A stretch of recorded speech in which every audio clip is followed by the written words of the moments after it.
আসসালামু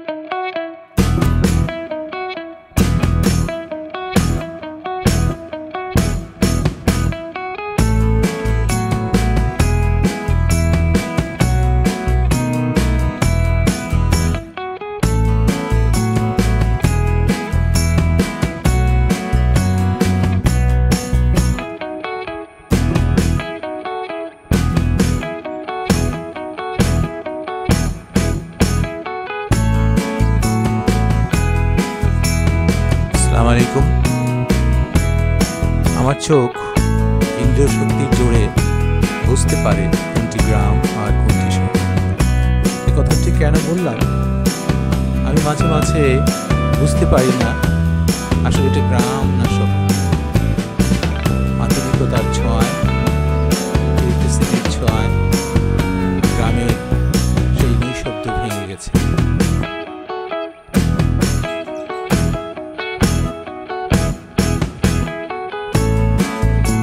পাথরের জনবহুল এলাকাকে আমরা শহর বুঝি, আর গ্রাম অবশ্যই কোলাহলমুক্ত বিস্তর সবুজ মাঠ আর কৃষকের আবাসভূমি হওয়া চাই।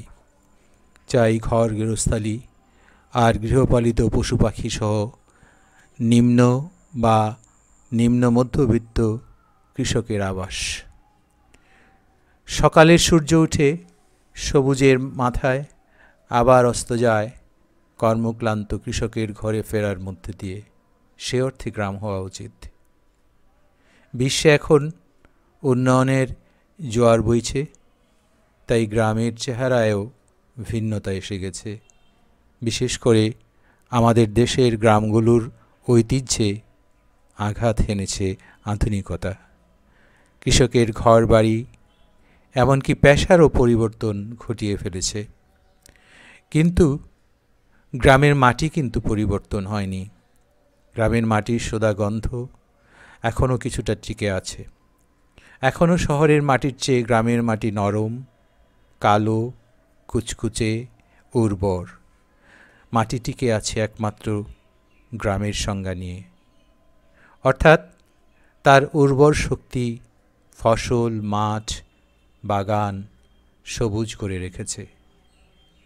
এমনই একটি গ্রামও নয়, আবার মফস্বল শহরও নয় জায়গাতে আমি গিয়েছিলাম, আমাকে মুগ্ধ করেছে।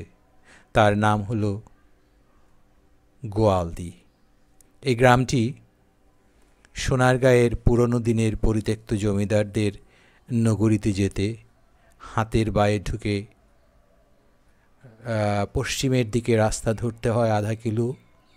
যেতেই যে গ্রামটি পড়ে তাই গোয়ালদি গ্রাম। পাকা রাস্তা, মেঠোপথ ছিল। স্থানীয়রা বলল, মুক্তিযুদ্ধের সময় এই জায়গাটি এমন গহীন সবুজ ছিল যে যোদ্ধারা পাক বাহিনীর উপর অতর্কিত আক্রমণ করে এই গ্রামে ঢুকে পড়ে। এখানে ছিল নালা, খন্দ এবং বড় বড় পুকুর।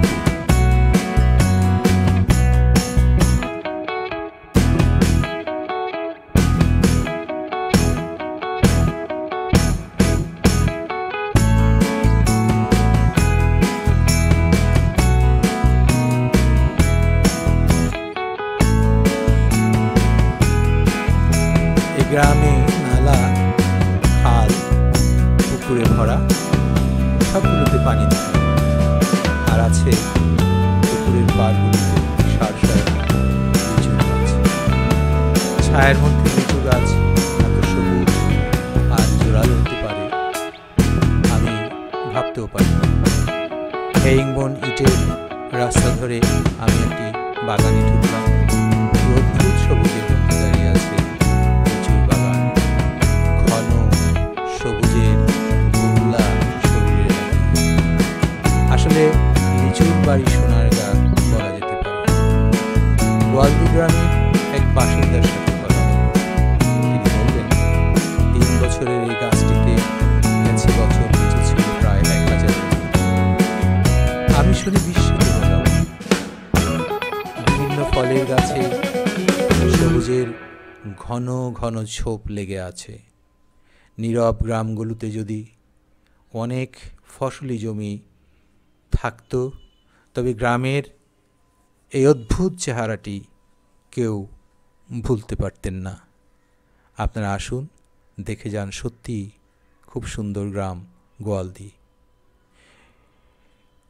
কিন্তু এখনও টিকে আছে ছোট ছোট বাগানে ভরা ফলের গাছ, আর রাস্তার পাশে ধরন্ত কদলী বৃক্ষ, ছড়ায় ছড়ায় কলা এবং নানান ধরনের সবজি। বেশ নালা খন্দক আছে, ওগুলো তো মাছ আছে। এই জায়গার লোকজন সম্ভবত মাছ চাষ করেন। ওগুলোতে সঞ্চিত আছে পানি, তাই বোধহয় মাটিও জোরালো। এই সময় পানির স্রোত, পানির ধারা অনেক কমে যায়, মাটির তলায় চলে যায়।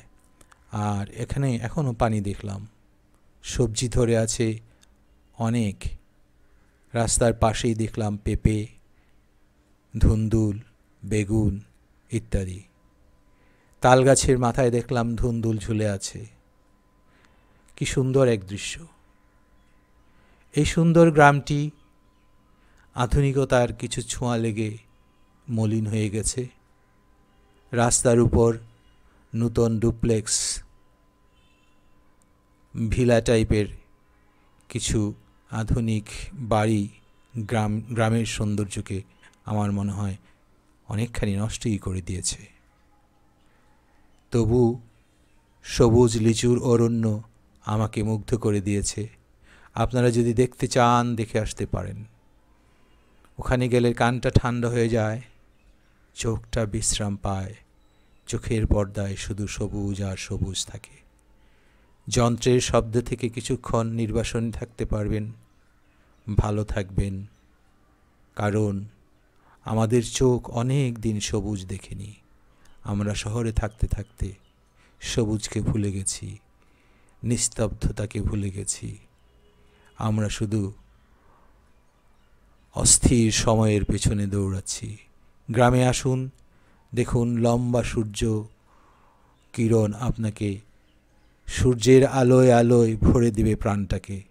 সবুজের মাঠে আপনি হেঁটে বেড়ান, কিছুক্ষণ অস্থির সময়। আমি শেষ করছি।